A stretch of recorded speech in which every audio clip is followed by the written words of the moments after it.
दुनिया के 5 ऐसे बर्ड्स जिसे देखकर ऐसा लगता है कि जैसे इंसानों ने बनाया हो। नंबर 5, मोर। यह इंडिया का नेशनल बर्ड है। इसके पंख में नेचुरल रेनबो कलर्स होते हैं जो लाइट पड़ने पर चमकते हैं। Number 4, Mandarin duck. इस बर्ड के कलर्स इतने परफेक्ट होते हैं जैसे किसी पेंटर ने पेंट किया हो।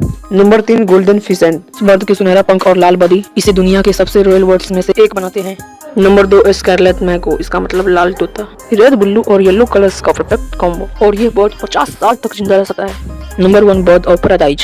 इसे स्वर्ग की चिड़िया कहते हैं। यह बर्ड सभा के टाइम डांस करता है, इसी वजह से इसे नेचर का ब्यूटीफुल बर्ड माना जाता है। अगर आपको वीडियो पसंद आया हो तो लाइक करें और रंग बिरंगे पक्षी के कारनामे देखने के लिए चैनल को सब्सक्राइब कर दो। Thank you.